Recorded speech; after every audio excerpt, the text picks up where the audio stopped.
शांति, ओम शांति, ओम शांति। आज सत बाप, सत शिक्षक, सतगुरु अपने सत्यता के शक्ति स्वरूप बच्चों को देख रहे हैं। सत्य ज्ञान व सत्यता की शक्ति कितनी महान है, उसकी अनुभवी आत्माएं हो। सब दूर देशवासी, अब बच्चे भिन्न धर्म, भिन्न मान्यताएं, भिन्न रीति रस्म में रहते हुए भी इस ईश्वरीय विश्वविद्यालय की तरफ व राज्यों की तरफ क्यों आकर्षित हुए, है ना। आँख खोल कर बैठेंगे सब। अन्य धर्म के, दूसरे देश के रहन सहन सब अलग, और वो बाबा के बच्चे बन रहे हैं तो क्या क्यों आकर्षित हुए इस राजयोग से? क्योंकि यही एक ज्ञान है जो स्वयं सत्य यानी सत्यम शिवम सुंदरम शिव बाबा दे रहे हैं। और कोई भी ज्ञान है मनुष्यों द्वारा लिखे हुए शास्त्र, और उसी शास्त्र को मनुष्य पढ़कर सुना दे रहे हैं। लेकिन भगवान कोई शास्त्र लेकर आया? तो बाबा कहते हैं अन्य, सोचिए कैसे दूसरे धर्म के, जो कि क्रिश्चियन है, कोई मुस्लिम है, लेकिन सब आकर इस ज्ञान को, क्योंकि सब एक परमात्मा के बच्चे हैं, केवल कहने से, ढोंग करने से नहीं होगा। हम लोग कहते थे ना सबका मालिक एक है, लेकिन कह रहे हैं और फिर भी लड़ाई लड़ रहे हैं, फिर एक दूसरे धर्म को देखना नहीं चाह रहे हैं। ये कैसे हो सकता है? जब सबका मालिक एक है यानी एक परमात्मा के हम बच्चे हैं, इस सत्य को सच में स्वीकार करना होगा। यही सच है, कोई और कोई सत्य है ही नहीं। तो वो आत्माएं भगवान को पहचान रही हैं, दूसरे धर्म में चली गई हैं, लेकिन बाबा को पहचान रही। आप सोचिए कि आप आँख धोकर आइए, बाथरूम में जाइए, है ना, तो पहचान रही है भगवान को। वो ऐसे ऐसे जगह में, अभी हम यहाँ हिंदू धर्म में, जहाँ की द्वापर से पहले नॉनवेज खाने का रिवाज ही नहीं था, है ना, उसके बारे में ज्ञान ही नहीं था कि नॉनवेज पशु पक्षियों को मारकर खाया जाता है, ऐसा कोई जानता भी नहीं था द्वापर से पहले। और अभी हम हिंदू धर्म के लोग स्वीकार ही नहीं कर पा रहे हैं कि हम शाकाहारी खाएं, शाकाहार भोजन करें। क्या देवी देवताएं ऐसा भोजन करते थे? लेकिन हम कैसे खा रहे हैं? तो हम छोड़ नहीं पा रहे हैं। बोलते इस ज्ञान में ये सब चीज़ें छोड़ना पड़ता है। और वो विदेश में रह करके, रसिया के लोग, ऐसा वहाँ पर इतना ठंड का मौसम है कि उसमें नॉनवेज खाना उन लोगों के लिए जरूरी है। मटन एकदम वो लोग जरूर खाते हैं, शरीर गर्म रहे। लेकिन वहाँ सेवा चल रही है और वहाँ लोगों ने शाकाहार अपनाया, पूर्ण शुद्ध भोजन अपनाया, विदेश में रहकर भी। और हम यहाँ कह देते हैं कि हम कैसे करेंगे। तो बाबा कहते हैं सत्य बाप का सत्य परिचय मिला, अर्थात सत्य ज्ञान मिला, सच्चा परिवार मिला।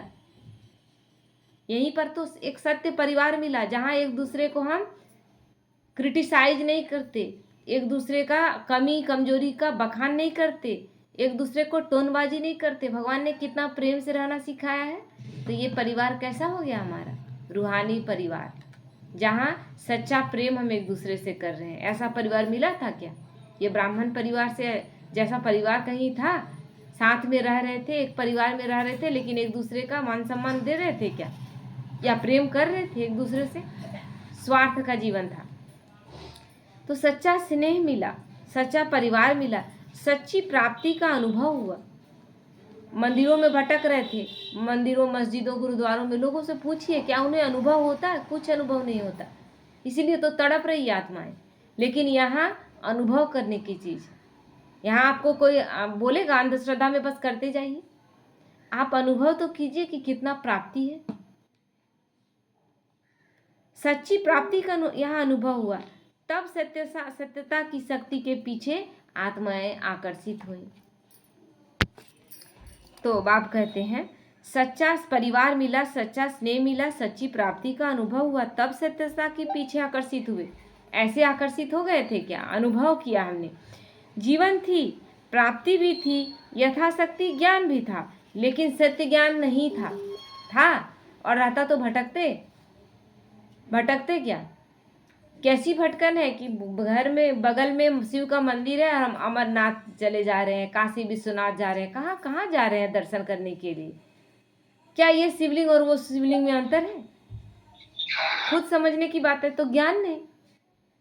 इसीलिए बाबा कहते हैं, इसलिए सत्यता की शक्ति ने सत्य बाप का बना लिया। अब कहीं नहीं जा रहे हैं घर बैठे, सीधा डायरेक्ट हम मंदिरों में, हमारे बनाए हुए मंदिर क्यों जाए, डायरेक्ट परमधाम जहाँ से शिव बाबा आए हैं वहीं से कनेक्शन क्यों नहीं जोड़ ले।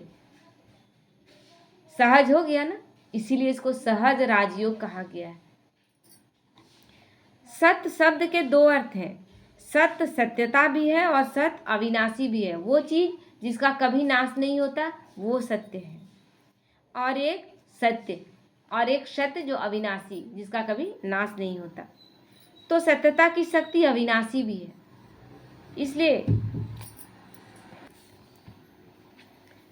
इसलिए अविनाशी प्राप्ति, अविनाशी संबंध, अविनाशी स्नेह और अविनाशी परिवार है जो प्राप्त हो रहा है। कहते हैं 21 जन्मों की प्राप्ति अविनाशी हो गया ना। ऐसा कोई प्राप्ति था क्या? इस एक जन्म में पढ़ाई पढ़ रहे थे, जो मिलेगा यही मिलेगा। यहीं पर कोई नौकरी ले भी लिए और कोई दिन कुछ ऐसा हमसे गलती हो गया तो वो नौकरी छीन भी जाता है। और भगवान जो हमें दे रहा है सो हमें इस एक जन्म के लिए नहीं, 21 जन्मों तक कोई गारंटी है कि कोई छीन नहीं सकता। तो प्राप्ति भी अविनाशी, अविनाशी संबंध भी हो गया। ये संबंध कभी टूटेगा?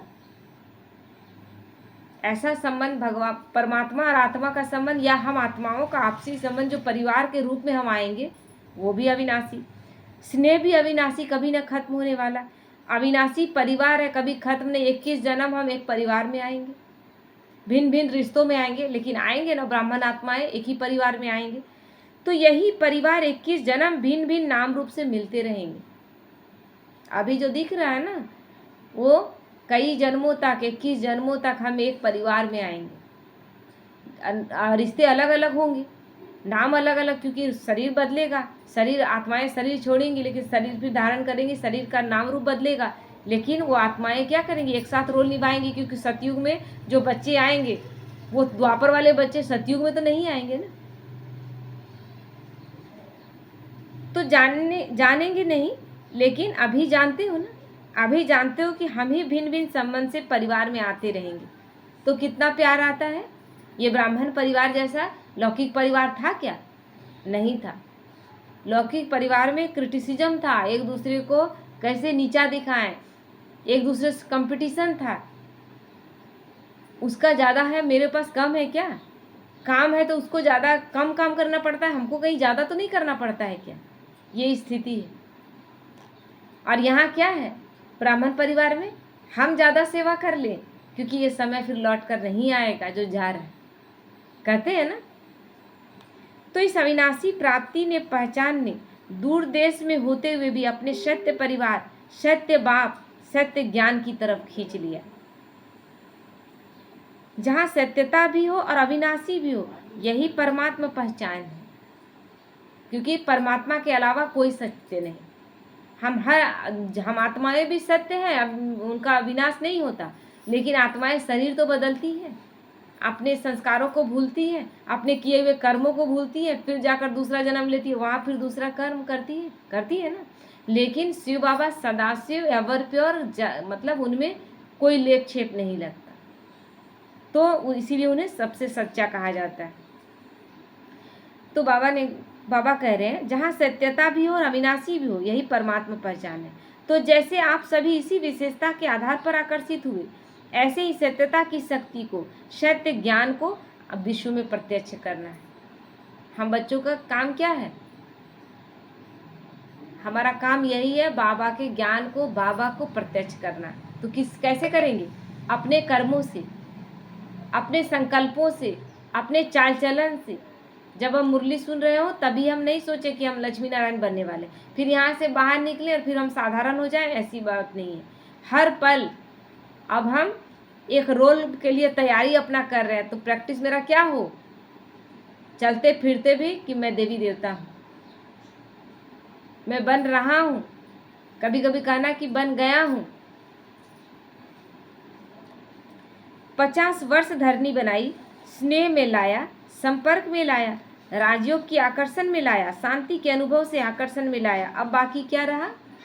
50 वर्ष उस समय मुरली 85 की है, तो बाबा बोल रहा है 50 वर्ष, अब तो 89 वर्ष हो गया है। तो जैसे परमात्मा एक है, यह सभी भिन्न भिन्न धर्म वालों की मान्यता है। बोलते हैं ना, सबका मालिक एक है। चाहे हिंदू हो, मुस्लिम हो, सिख हो, ईसाई हो, कोई धर्म का हो, कोई बात होगा तो क्या बोलेगा, ऊपर वाला तुमको देख लेगा, ऊपर वाला न्याय करेगा। कोई नहीं कहेगा कि मेरे चर्च पे जो बैठा है वो करेगा, बोला कोई कभी? मेरे मंदिर में जो बैठा है वो देख लेगा, मेरे मस्जिद में जो बैठा है वो देख लेगा, कभी नहीं बोला गया। चाहे किसी भी धर्म के लोग हो, बोलेंगे ऊपर वाला देख लेगा। तो वो आत्माएं भी जान रही है कि यहाँ हमने जो मंदिर मस्जिद बनाए हैं वो प्रतीकात्मक है, वो यहाँ नहीं है, भगवान का रहने का स्थान यहाँ नहीं है। तो जैसे परमात्मा एक है, यह सभी भिन्न भिन्न धर्म वालों की मान्यता है, ऐसे ही यथार्थ सत्य ज्ञान एक ही बाप का है अथवा एक ही रास्ता है। यह आवाज़ जब तक बुलंद नहीं होगा तब तक आत्माओं का अनेक तिनकों के सहारे तरफ भटकना बंद नहीं होगा।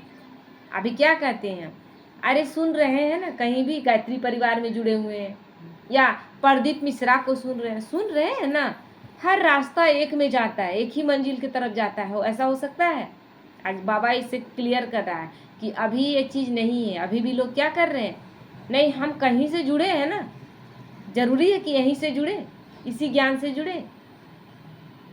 एक ऐसा समय आएगा जब सबको ये प्रत्यक्ष हो जाएगा कि इसी यही है, यही है, यही है, और कोई दूसरा है ही नहीं। वो समय आना है, और जब तक ये नहीं होगा तब तक भटकते रहेंगे। भटक रहे हैं ना, आज तक कितने लोगों की प्राप्तियों को देखकर भी आज भी देखिए बाबा धाम जाने वालों आदमियों की कमी है क्या? आज भी भीड़ कितनी मात्रा में चल रहा है, यानी भटकना आज तक बंद नहीं हुआ। जानते उस रास्ते से नहीं मिला, लोगों को पूछिए ना, नहीं मिला, कुछ नहीं मिला, लेकिन फिर भी चल रहे हैं।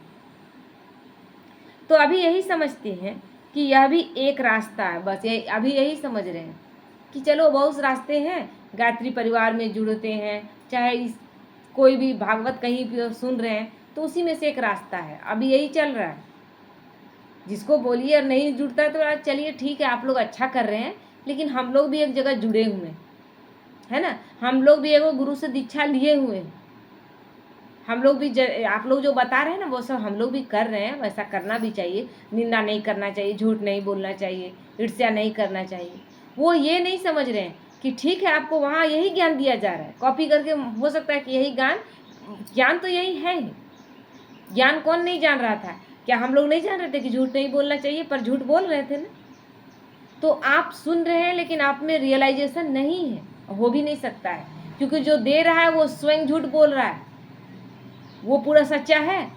लेकिन यहाँ परमात्मा ज्ञान दे रहा है जो सदा शिव सदा सत्य है, वो है ही नहीं, असत्य को जानता ही नहीं।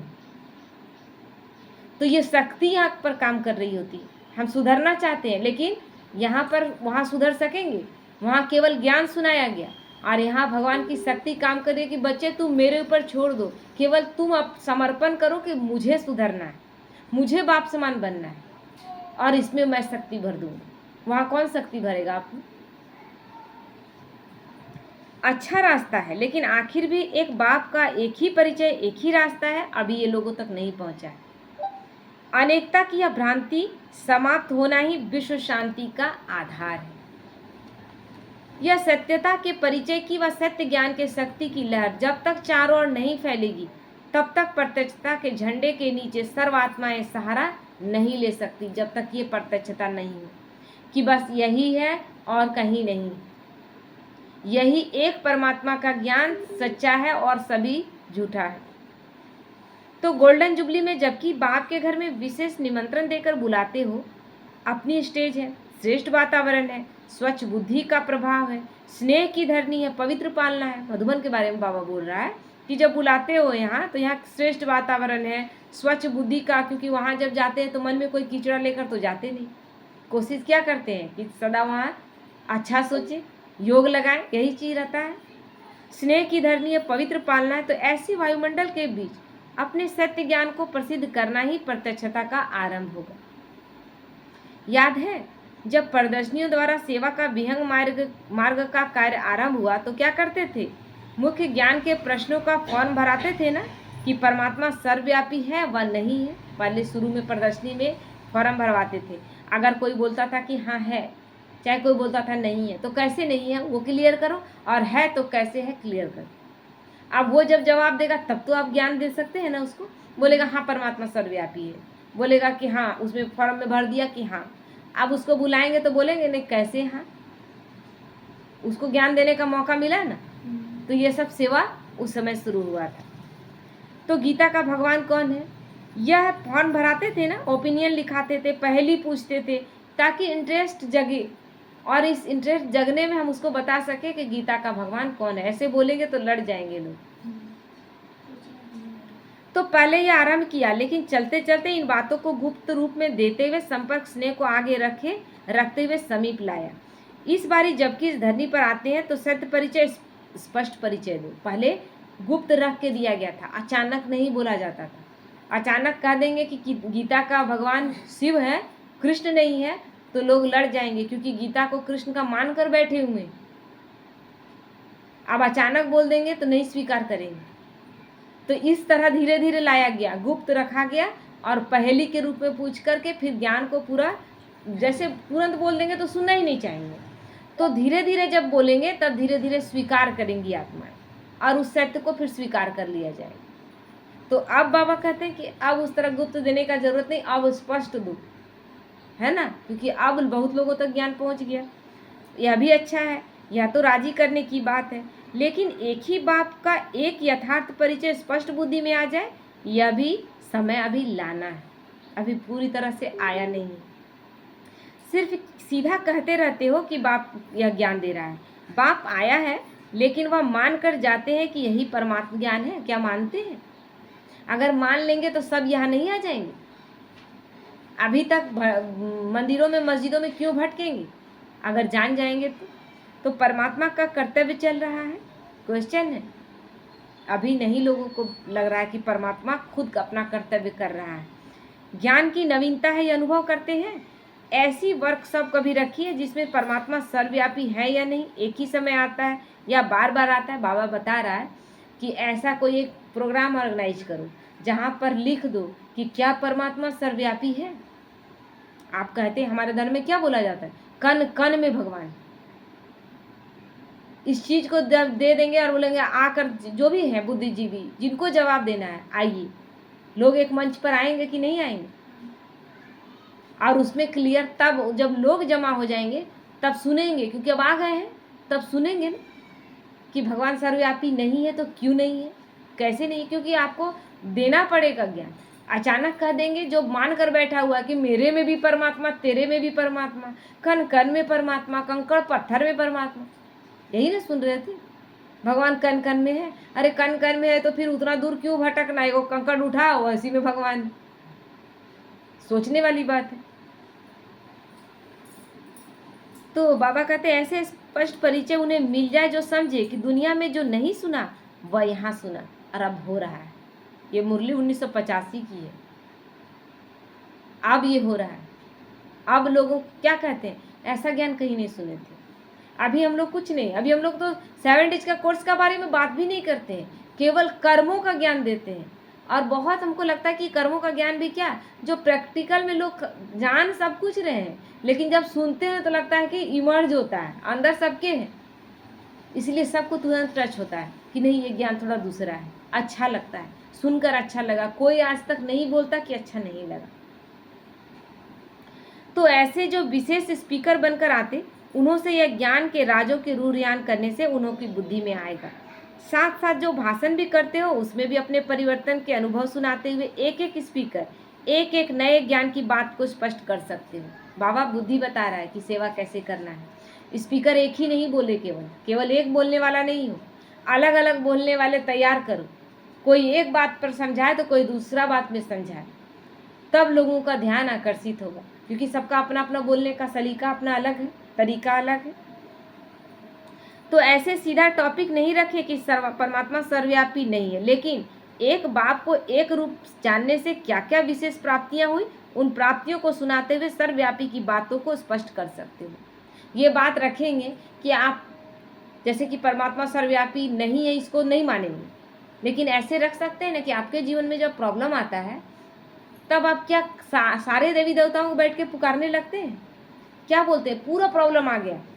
मान लीजिए कि एक छोटा सा उदाहरण है, मेरा बच्चा का तबीयत बहुत खराब हो गया, इतना सीरियस है कि हमको लग रहा है कि अब पता नहीं क्या हो जाएगा। उस समय क्या करेंगे, क्या करेंगे माता जी? बाबा को नहीं जान रहे अभी, उन लोगों के लिए ये ज्ञान बताया जा रहा है।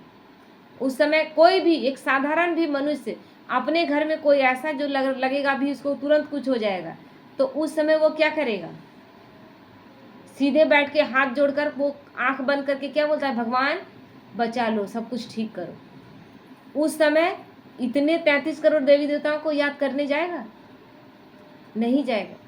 यही चीज समझाना है कि उस समय जो एक को याद करते हो, 33 करोड़ देवी देवता को आप याद करने का उस समय टाइम मिला? अब उस समय तुरंत प्राप्ति, तो यही तो हमें हर पल करना है। एक की याद में रहेंगे तो हम उस अनुभव कर पाएंगे। यानी सूर्य की रोशनी का क्या दिखाते हैं, सूर्य की रोशनी का क्या दिखाते हैं? सूर्य की रोशनी तो चारों तरफ बिखरा हुआ है ना, सब जगह रोशनी दे रहा है। लेकिन एक लेंस में लेते हैं और उसके नीचे कागज रख दीजिए तो देखिएगा कि वही सूर्य की रोशनी, कोई चीज़ जला तो नहीं रहा था, लेकिन वो कागज नीचे जो रखा गया लेंस के नीचे, वो जल जाएगा। क्यों? क्योंकि उसकी किरणें तो चारों तरफ फैली हुई हैं, लेकिन उस लेंस में उसको एकाग्र किया गया, एक जगह उसकी शक्तियां इकट्ठी की गई तो वो कागज जल गया। इतना पावर उसमें है। केवल करना क्या था, ये तो हमारे अंदर भी पावर है, और परमात्मा की जब उससे हम एकाग्र होकर शक्ति लेते हैं तो उसकी सारी शक्तियाँ उस समय हमें मिल रही होती हैं, और तब हम शक्तिशाली बनते हैं। हम तो अभी समझ ही नहीं पाए, हम तो कॉन्सेंट्रेट ही नहीं कर पाते। एक छोटा बच्चा बोला ना कि कितने को याद करें मम्मी, कभी गणेश को याद करें कि दुर्गा को याद करें कि लक्ष्मी को याद करें, कितने को याद करें? और स्कूल जाए, निकल रहे हैं स्कूल जाने के लिए, तो किस किस को याद करें बोलो? इतने को हम नाम लेने सकेंगे? एक छोटा बच्चा क्वेश्चन पूछ रहा है ना, एक छोटा बच्चा क्वेश्चन कर रहा है कि जब हम स्कूल से निकल रहे, बोलो भगवान का नाम लेके निकलो, तो किन का नाम ले? गणेश का नाम ले, दुर्गा का नाम ले, कितने सबका नाम हम लेंगे तो मेरा तो स्कूल लेट हो जाएगा। बात आया ना?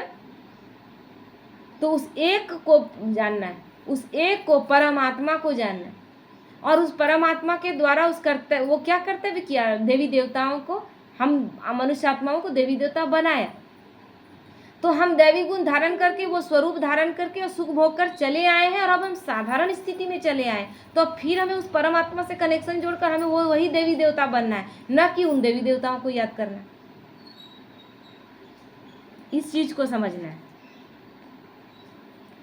तो इसीलिए बाबा कहते हैं, एक परमधाम निवासी समझकर याद करने से बुद्धि एकाग्र हो जाती है। वह बाप के संबंध से क्या प्राप्तियों की अनुभूति होती है, ये आप करके दिखाएंगे, समझाएंगे, तब वो आत्माएं समझेंगी किस तरह हमने जीवन में वो प्राप्तियां की, केवल एक की याद में रहकर। हम कैसे शक्तिशाली हो गए, कैसे हम कितने कमजोर थे और आज इतने शक्तिशाली हो गए, अनुभव है हम सबके पास में। तो इस ढंग से सत्यता और निर्माणता दोनों रूप से सिद्ध कर सकते हो, जिससे अभिमान भी न लगे कि यह लोग अपनी महिमा करते हैं। निर्माणता भी सिद्ध हो, इसमें क्या कर रहे हैं हम अपना कुछ, किसी को नीचे तो नहीं गिरा रहे, सत्य को रख रहे हैं। सत्य को कैसे रख रहे हैं कि तुम और शक्तिशाली हो जाओगे। केवल उस एक को याद करो, और उससे अगर एकाग्र होकर शक्ति लेंगे तो सारी शक्तियां, अभी तो बिखरी हुई है, 33 करोड़ देवी देवता को याद कर रहे, किसी एक में कॉन्सेंट्रेट कर ही नहीं पा रहे, मन भटका हुआ है। तो इससे किसी का ग्लानि तो नहीं हुआ? जब हम कह दिए कि हम भगवान को याद कर वही देवी देवता स्वरूप धारण करेंगे, किसी का अपमान हुआ? नहीं हुआ ना। तो यही बाबा कह रहा है, ना किसी को ये लगे कि हम अपनी महिमा कर रहे हैं, और भगवान का ज्ञान भी स्पष्ट दे पाएंगे। ओम शांति।